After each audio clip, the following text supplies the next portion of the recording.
We're digging deep and asking the questions we need to ask. Years of stress, and not just emotional. I was depleting my body. I was malnourished. I'm working out like crazy. I'm eating all these healthy foods. How could I not be well? We have to get back to the basics. We can change the way our genes are expressed. Anyone that wants to improve their health or upgrade their health, they should be biohacking. My name is Renee.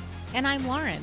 We are the Biohacker Babes. We're sisters, and we're joining forces to empower you to become your own biohacker and upgrade your life. The Biohacker Babes podcast aims to create insight into the body's natural healing abilities, strengthen your intuition, and empower you with techniques and modalities to optimize your health and wellness. Because life is too short to not feel your best every single day. This podcast offers health, fitness, and nutritional information and is designed for educational purposes only. You should not rely on this information as a substitute for, nor does it replace professional medical advice, diagnosis, or treatment. If you have any concerns or questions about your health, you should always consult with a physician or other healthcare professional. Thank you for joining us, and welcome to the show.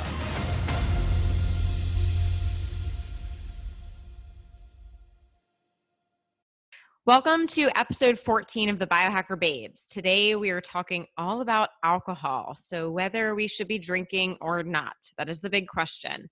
Ooh, big topic. Here we go. For anyone that's new, my name is Renee, so I'll be kicking off the show today. So let's go ahead and dive into what this is. So we're really talking about whether or not alcohol can be a part of a healthy diet. I feel like this is a constant debate. You know, one day on the news, they're saying, drink a bottle of wine a day, you'll live longer. But then the next day it's like, avoid alcohol at all costs because it causes cancer. You know, so like everyone is always so confused about this topic. I think almost more confused than about basic nutrition. Like it's just a constant battle. So today we're going to talk about like the many factors that you really need to take into consideration when assessing whether you should drink, if you're going to drink, how much, how often, and then what type of alcohol. So there's so many factors that we're going to really get deep into today. Yeah, I think that's so interesting. You say that it's more confusing than nutrition. This is Lauren here. Alcohol really is pretty confusing, but I think people sort of push it aside because it's really fun. It makes us feel good. And it's easier to ignore it as the reason to why maybe we're not getting our gains in the gym or losing weight or having fatigue. People push it aside because it's a fun thing. And I think people want to include it in their lives no matter what, for the most part. So it's easier to sort of blame nutrition and food, and we're not really looking at what alcohol is doing to our body. But I agree, there's a huge debate about whether or not it is good or not. And I'm not going to say that we will have an answer for you by the end of this episode, but we're going to hopefully go into some of the science behind it and at least open up the conversations. You have more awareness regarding what's happening to your body when you're drinking. Yeah, I think just having more knowledge and education about the topic is helpful. And something to remember is I think the alcohol industry spends millions or billions of dollars on their marketing every year. And James Swanwick has talked about this a lot. He's like, look at the commercials. They have convinced us that when you get a new job, you celebrate with champagne. When you watch football, you drink a beer. When you go out to a club, you drink tequila. Like they've ingrained this in us just from watching all these commercials. Yeah. And they've probably funded some of the studies that say it's really good for you, right? I mean, we know how that works. So probably, yeah. Just in preparing for this episode, I know we were both like really going through all the research, trying to comb through it, and it's overwhelming. It's just, there's so much information out there, and it's so difficult to sort of weed out sort of the intentions or the purpose of a lot of these studies, because I think people want a certain outcome. So it was really difficult to even figure out the factors that were included in the way that these studies were run. So yeah, a lot of it is inconclusive, the research, because there are so many different reasons why people are studying alcohol. Yeah, exactly. Cool. So I think what we really want to know here, we always kick this off with how it makes you hotter or how it makes you less hot. Like beer goggles. No. Yeah, let's put on our beer goggles. No matter what, alcohol does contain toxic substances. And especially in this country, Renee, you pointed this out to me, just like the United States has ruined our food supply, they have ruined our alcohol supply. So it is more toxic than drinking elsewhere in the world. You're not always getting the pure possible benefits from alcohol. There is a lot of shit that is added to our alcohol products in this country, and it's making your body work harder. So you have to metabolize this, you have to detoxify this. It's just like any food, like it has to be digested and metabolized in your body and then eliminated, right? So with the alcohol, no matter what, there's just the basic elements of the alcohol, good or bad, but then there's all this other crap added. So your body is working really, really hard to get rid of it. So if we're looking at how it makes you hotter, this is adding stress to your body, and anything that's adding stress and making your body work harder is going to age you. Renee, you want to jump in? Yeah, that's a really good point. I didn't think about. I mean, usually when we're talking about detoxifying alcohol, we're just talking about the ethanol, right? That's like traditionally in alcohol. But now in the US, we're having to detoxify, the yeast, the mold, the sulfates, the artificial flavoring, like even all those like crazy flavored vodkas and stuff. You have to wonder what kind of chemicals they're putting in there. Like that's not the same vodka that, maybe Russians made as their original vodka. It's not the same thing anymore. It's just ruined, unfortunately. Yeah. If our vodka can taste like whipped cream, like how many ingredients are going into it to make it taste like that? They're not putting whipped cream in there, but whipped cream is crap anyways. But it's just like when you see on food labels, when you see natural flavors, that can mean that there are hundreds of ingredients that go into that very general ingredient, natural flavors. And it's the same with alcohol. So there's so much that's going into it that you're not seeing on the label. Very true. So ethanol is the intoxicating agent in alcohol, and that's produced by fermentation of yeast, sugar, starches. So that is the very basic element in alcohol. And then, as Renee said, we have all this other stuff.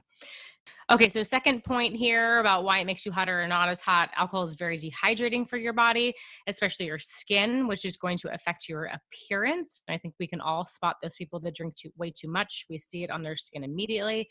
Maybe their skin is really red.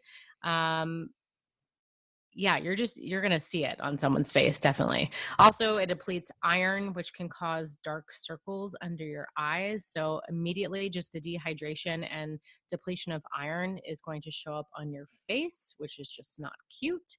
So even though it's wreaking havoc on your insides, which is a whole nother conversation, it is definitely manifesting on the outside of your body for sure. And this is an endless conversation about all of the effects that alcohol has on your body, but we know these for sure. Yeah, I don't think people could really argue that. Like, has anyone woken up hungover and looked in the mirror and thought, wow, I look great today? I'm going to say definitely not.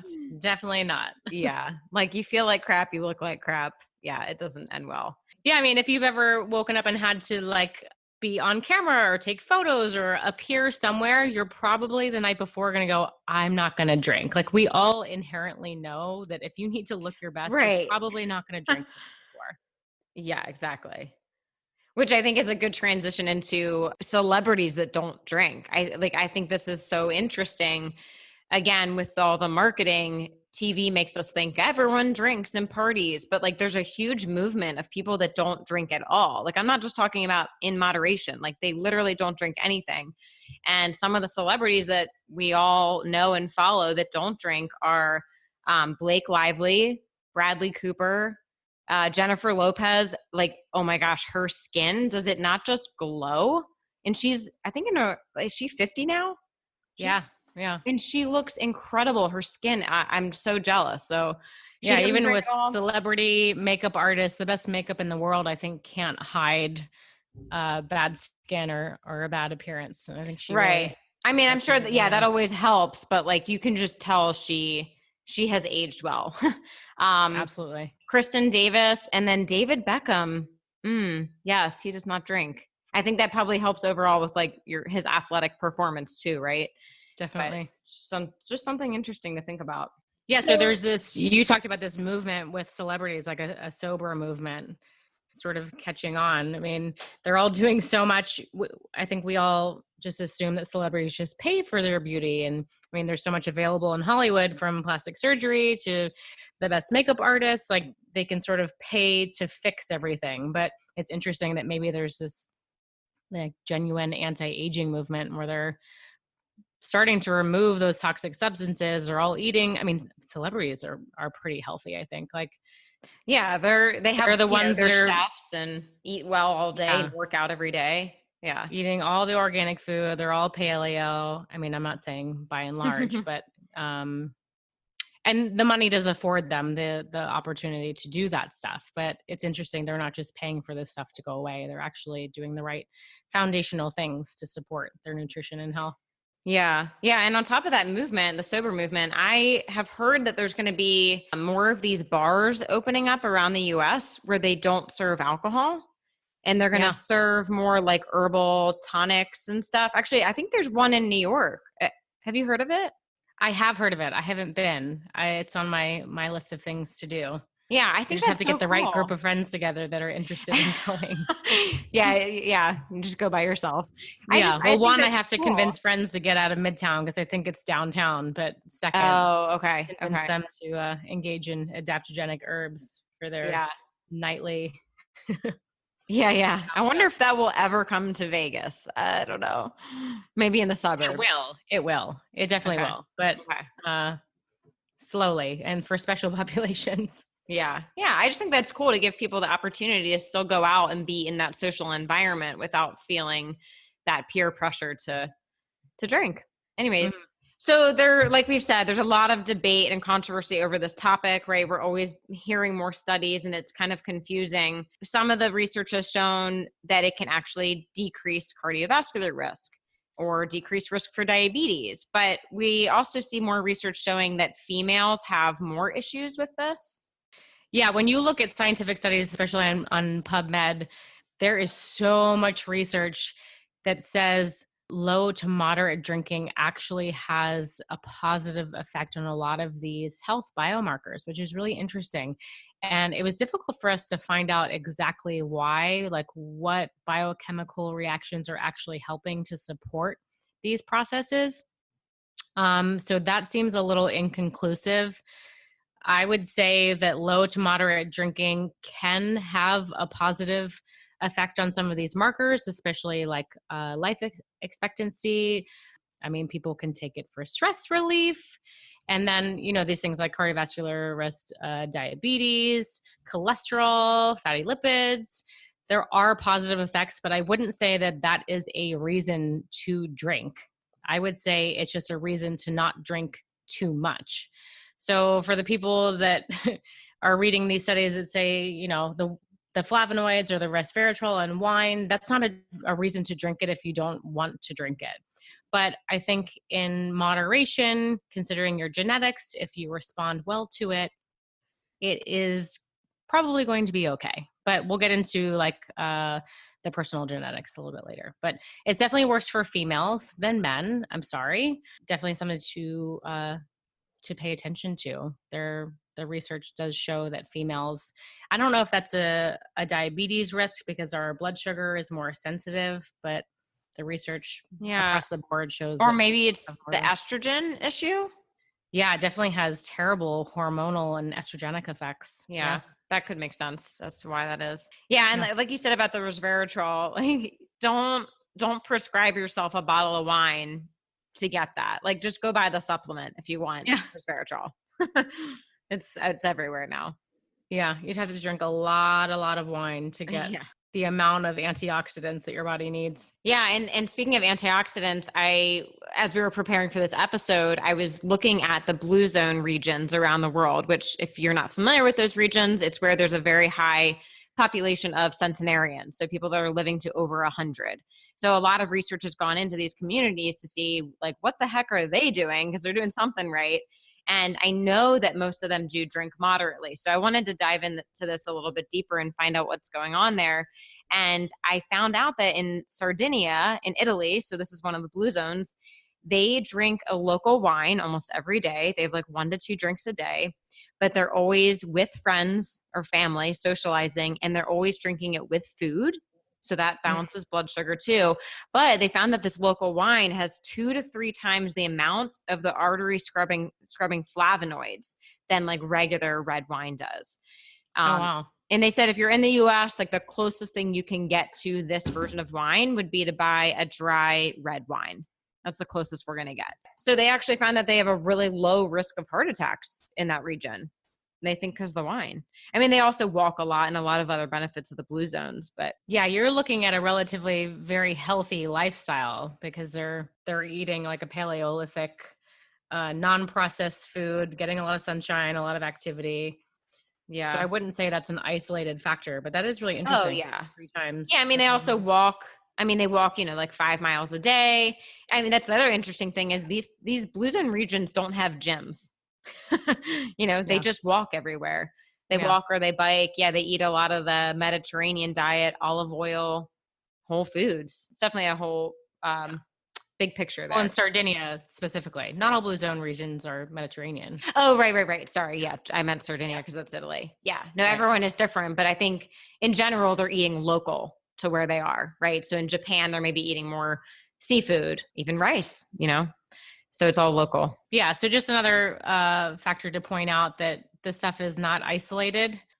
Okay, so antioxidants, flavonoids, that could be part of the benefit of alcohol, but let's jump into some of the negative effects. Let's look at the liver because that's like the number one thing that people always consider when you're drinking and they're like, "Oh, my liver."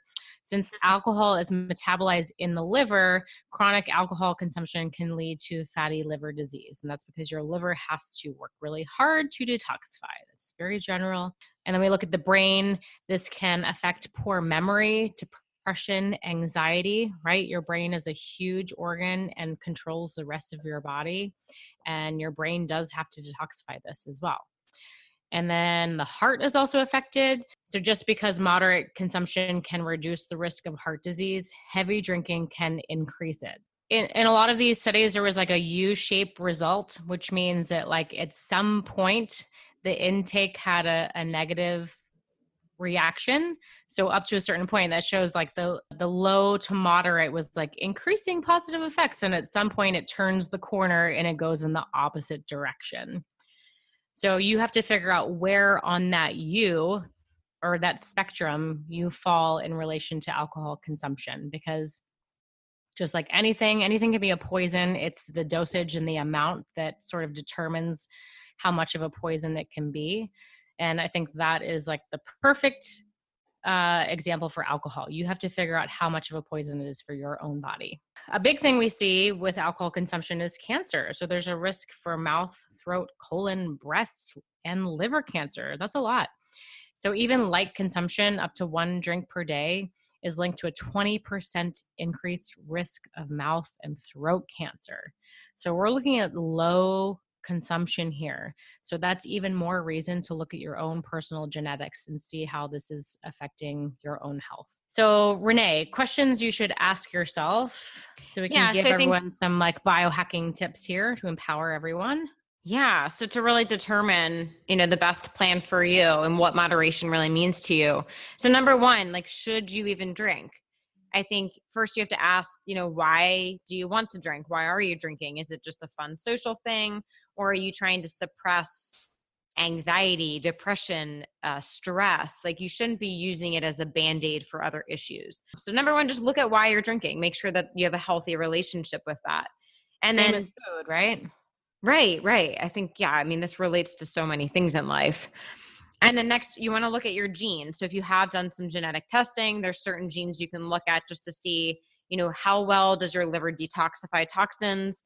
How well do you process your like B vitamins? Because we know alcohol depletes B vitamins. So if you have a certain genetic mutation there, something to think about. Do you need to up your B vitamins or just give up alcohol altogether? So a lot of genetic factors there. And then the other thing is, what are your health goals and what are your health concerns? Certainly, if you have any health issues right now, if you have something as severe as cancer or heart disease, yeah, I mean, no alcohol, absolutely. But are you trying to increase muscle mass? Are you trying to lose body fat? Look at what you're trying to really gain at the moment and see if alcohol can be a contributor or not to that goal. So it's all personal. And like, you'll see a lot, when people are training for, a triathlon or a physique competition, like they cut out alcohol altogether because they know it's not going to help with that. So just, ask yourself a couple of those questions. And then all about moderation, right? How much and how often. This is different for everyone. For women, we see less. We say 1 to 2 drinks, maybe 2 to 3 times a week. That's kind of the standard. But how much do you weigh? What's your sex? Like all of those factors are going to change how much you can have. And then how often, like, I don't know. I meet some people that say they have a drink every day. I don't know that that's ideal. I wouldn't do it that often. Yeah. So just go back to number 1 and ask yourself all those questions. And then finally, this part's so interesting to me is what type of alcohol. I get asked this all the time from my clients. And actually, I think, Bulletproof did a really good display of this. And I share that with clients a lot. But if we go from the worst to the best, I would say the worst is beer. I'm sorry, my beer drinking friends. It's got the trifecta of crap.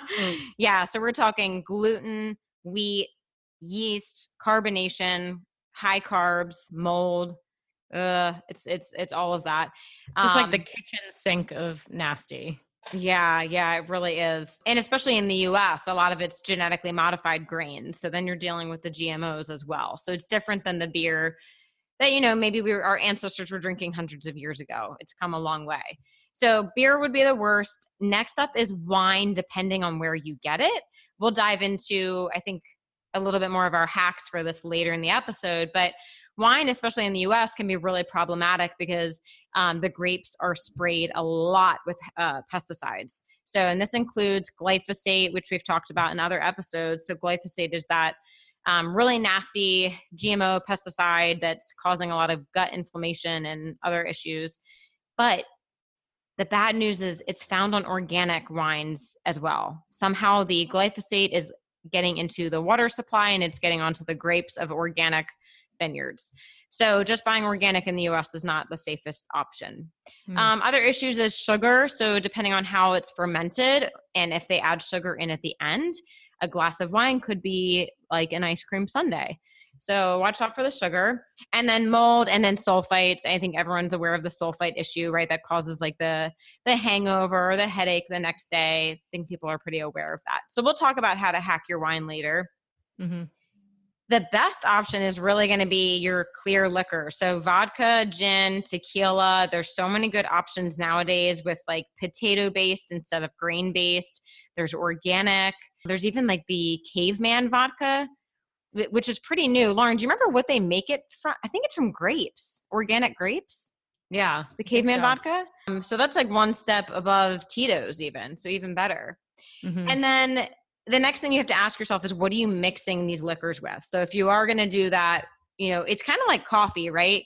Coffee is not necessarily bad, but it's when we mix it with all the cream and sugar and frappuccino junk. Same thing with your liquor. So if you're adding it to this 600 calorie margarita, the tequila is no longer a good option.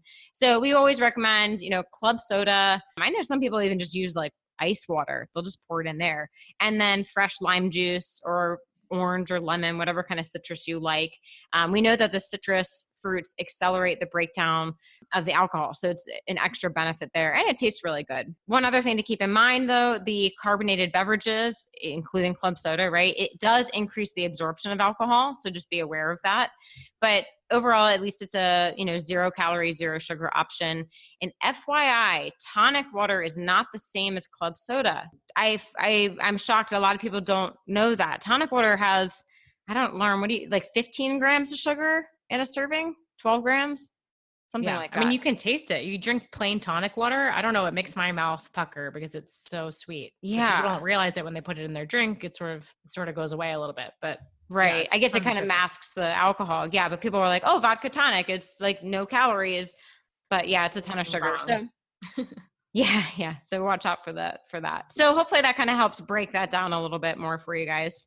Awesome. That was really great, Renee. Yeah, we'll share the Bulletproof infographic because I think that's just as a visual is really clear to see. Yeah, good idea. Okay, so let's talk about the way that alcohol is broken down in your system. So we already introduced ethanol, which is the intoxicating agent in alcohol. It's produced by the fermentation of yeast, sugar, and starches. So there's the basic element in alcohol.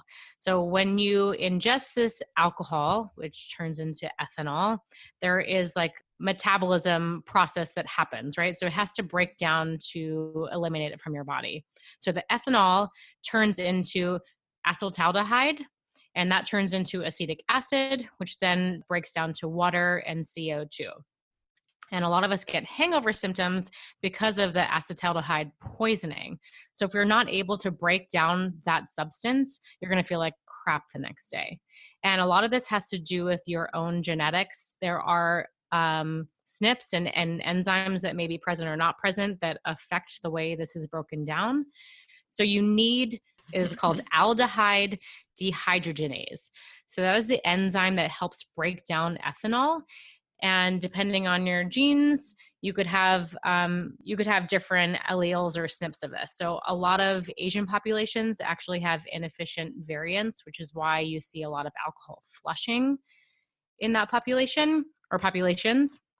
So you could have an AA, an AG, a GG, but if there is an A allele in that SNP, then you have an inefficient variant, which is going to make it much more difficult for you to break this down, which is more likely for you to have hangover symptoms and, all the toxicity related to alcohol. Yeah, I have a friend that has that. They have AA. I don't remember which one. I'm not sure, but one of those. And she can't drink any alcohol at all, like not even one drink. I just realized what I said. I can't believe I didn't notice this before, but the AA SNP.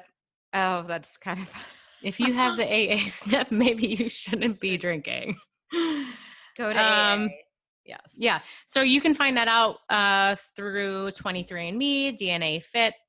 I found my specific gene on Rhonda Patrick's site, found my fitness. I actually was sort of surprised so the GG means that I actually don't have an inefficient metabolism. So I can process alcohol, but for some reason, I don't really feel great if I have more than 2 drinks. It really depends like how hydrated I am, what I've eaten. But yeah, I was surprised that I had GG. Anyways, okay, so that is why your body experiences a hangover. So we can look at supplements and food to help us with this breakdown.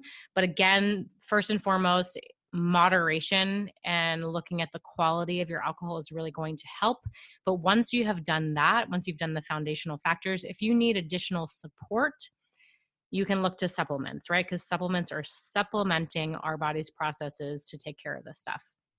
So there are a lot of things you can take, and it may be a little overwhelming. So I think at the end, we'll sort of help you through which ones are maybe the most helpful or have been the most helpful to us. To help this process before you start drinking, it is helpful to take vitamin B1 and ALA, which is alpha lipoic acid, glutathione, which is your body's master antioxidant, milk thistle and fenugreek, which help the liver detoxify.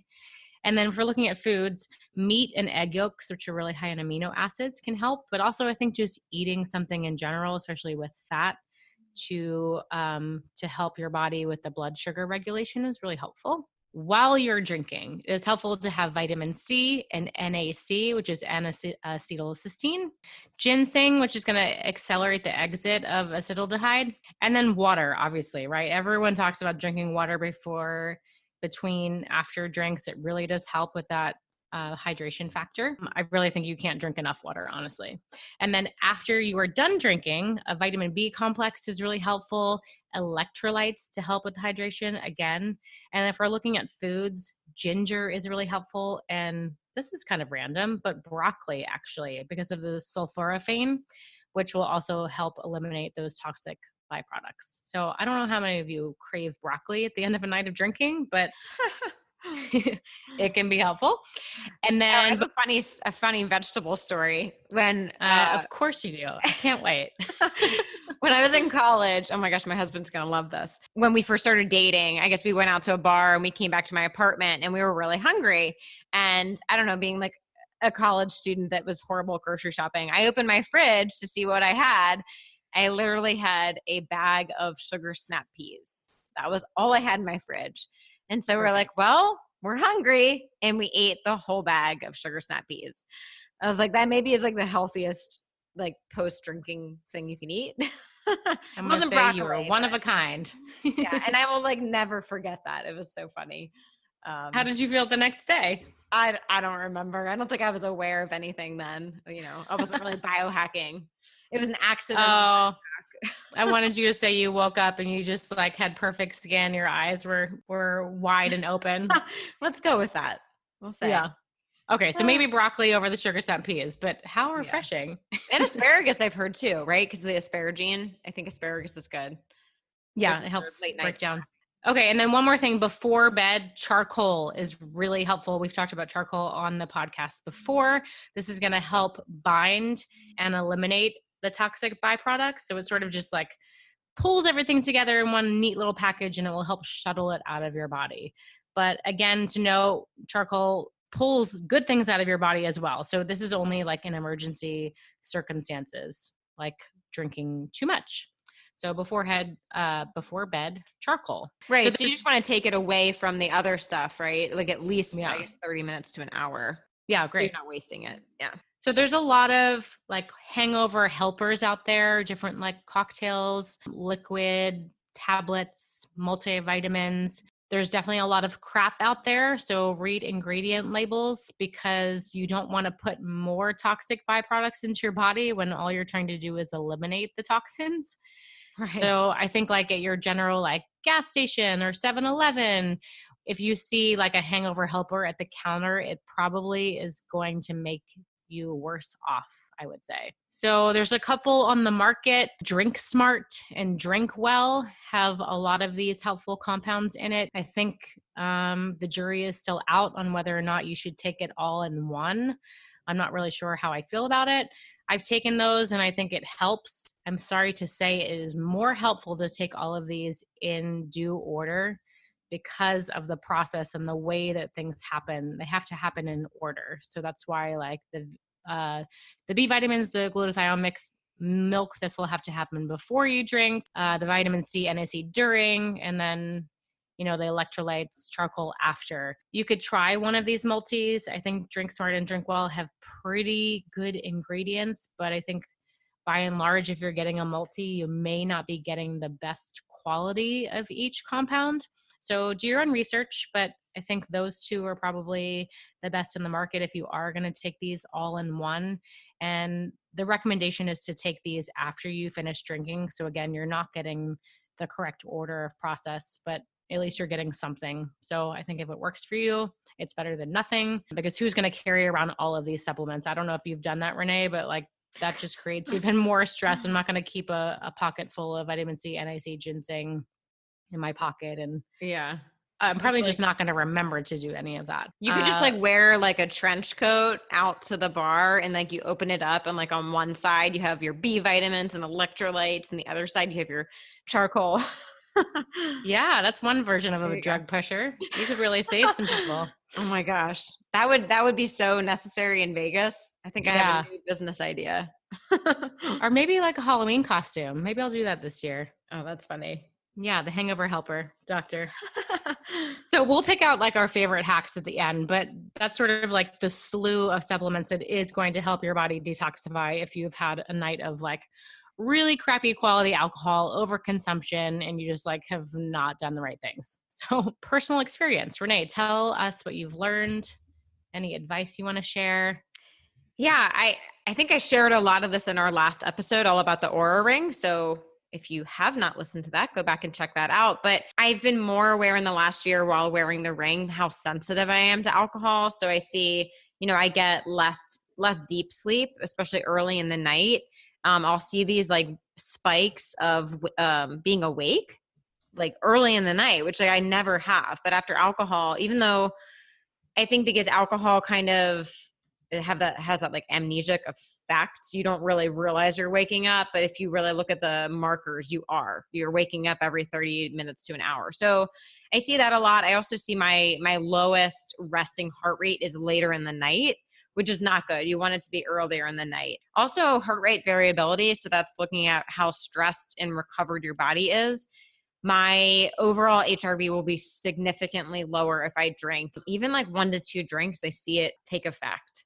So I Mm. did a little experiment. I did a 30-day no alcohol challenge. I mean, I don't like drink that much, but I just kind of found that I was having, a drink here and there, and then it was just adding up with different occasions. So I just did 30 days without any alcohol, and my heart rate variability skyrocketed. I was I like, remember you saying how amazing you felt. yeah, I was like waking up feeling better. I was sleeping deeper. I felt like I could work out harder. Yeah, I definitely felt better. Maybe it's time to do another 30 days.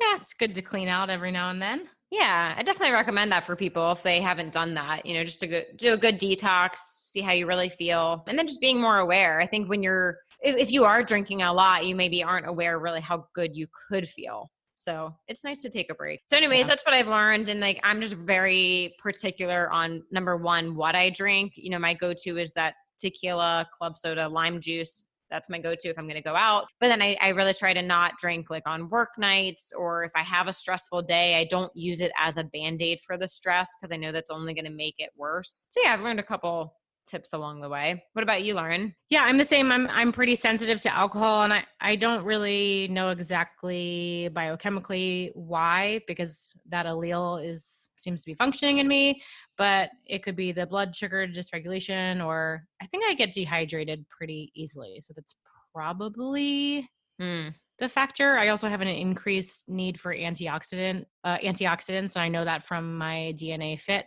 So I guess that doesn't really matter. I just know that I really don't feel well. One, if I drink crappy alcohol. So I never drink beer because it makes me feel awful. And I know that I can't drink most wines, especially American wines or just wines at a bar, which is why I do dry farm wines, which has been enormous for me. Like I feel great when I drink that.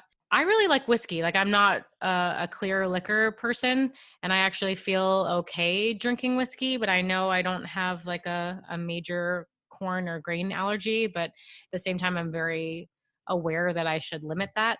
So for me, I am looking at quality in the big picture by avoiding beer, cider, wine, or commercial wines. But it's mostly just like controlling volume and consumption for me. And so if I'm really hydrated, if I'm really good about drinking water, I've learned actually that drinking earlier in the night is really helpful to me because like you, my heart rate significantly elevates if I go to bed after drinking, and that's what keeps me up, and that affects my readiness score the next day. And I can see that, like, it just feels terrible. I can tell that my heart is just beating so much more quickly. But so if I shift the drinking earlier into the night, or if I just have like a cutoff time, I'm able to drink and still go to bed and feel a little bit better. I also did every February, I do no alcohol for the month. It's like my dry month. And don't laugh. I know a lot of people do it in January, and February is a shorter month, but it's just like when I've done it, it's interesting. I didn't really feel drastically different. I remember you feeling like so much better. My energy, my brain function didn't really seem to be affected that much. I thought my immune system would be so much stronger. I pretty much felt the same as I normally do. But when I look back at my Aura Ring trends, I can see that my readiness score was way, way higher in the month of February than it has been Oh, for the entire year, which is really interesting.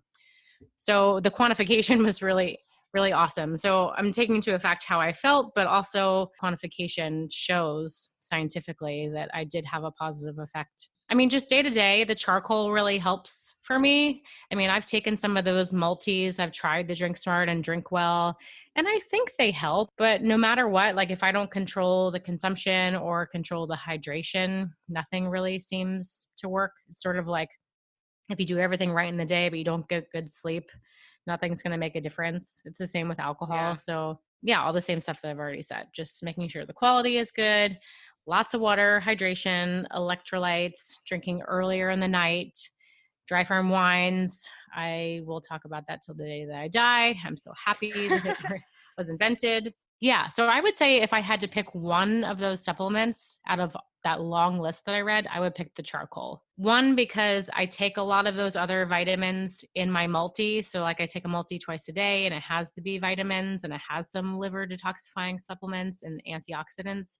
So I'm naturally getting that with my second dose in the evening. If I had to pick a second one, it would probably be the glutathione because that's just so powerful as the master antioxidant. So if I had to take one, it would be charcoal before bed. If I were going to take two, I would do glutathione before I started drinking and then the charcoal before bed. And then, if I run into some broccoli late at night, sure, I'll eat some broccoli.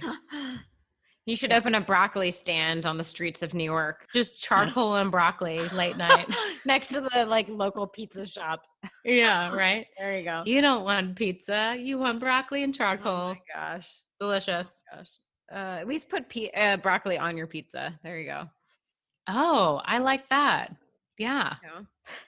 Add some veggies for sure. Yeah. You can have both. We can all win here.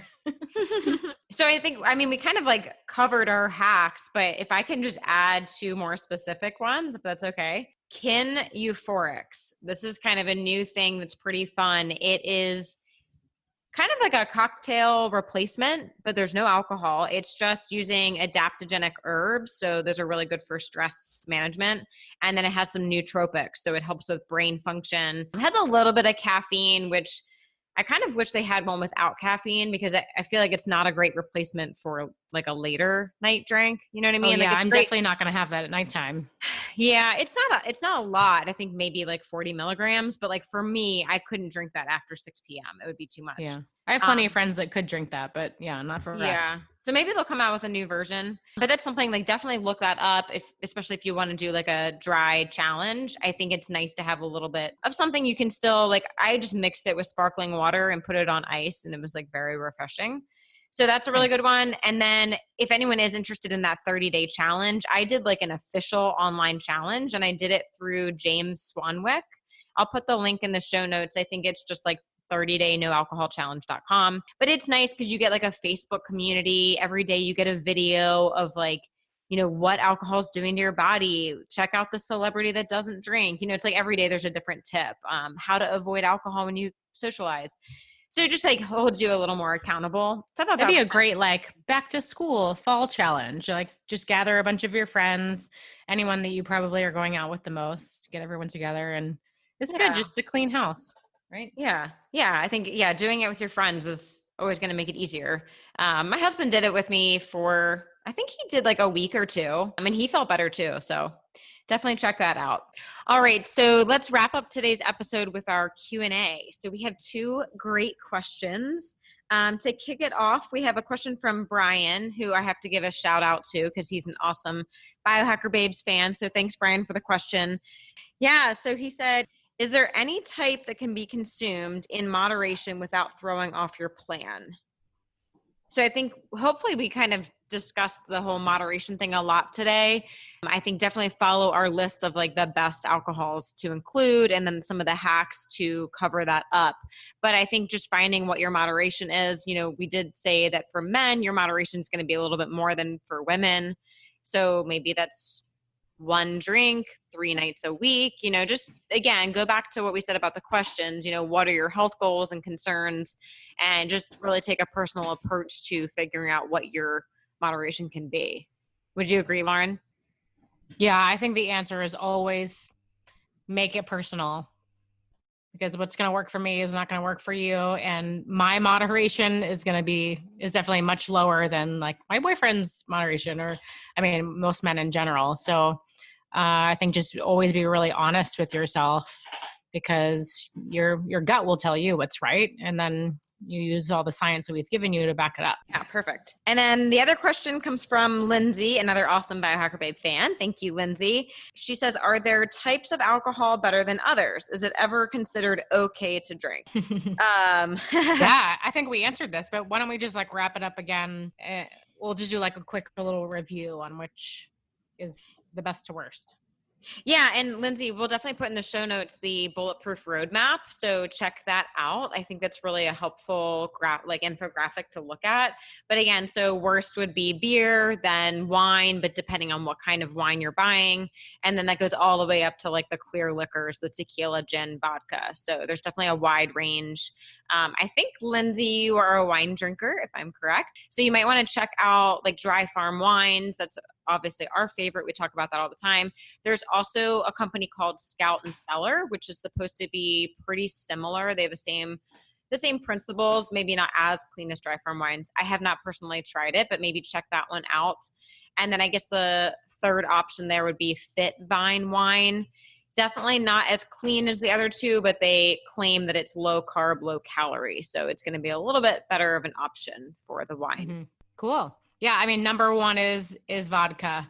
Second is gin, then tequila, which none of those are my favorite. Whiskey comes in fourth, unfortunately. But if you are looking for the cleanest, vodka, gin, tequila. Yes. And remember, what are you mixing it with? Always the key. Yeah, right. I know. I think people think, again, just to recap, like tonic, club soda, fruit juice are all non-offenders, but it depends how they react with the alcohol and what the sugar is doing to you. So all things considered. Yeah, awesome. So that wraps up today's episode. Thank you again for joining us for another episode of Biohacker Babes. We really appreciate the questions and feedback you all are sending us, so please keep it up. You can email us at biohackerbabes@gmail.com or DM us on Instagram at the Biohacker Babes. Thank you. We'll see you next time. Love this episode of the Biohacker Babes podcast? Head over to Apple Podcasts to subscribe, rate, and leave a review. We truly appreciate your support. Until then, happy biohacking.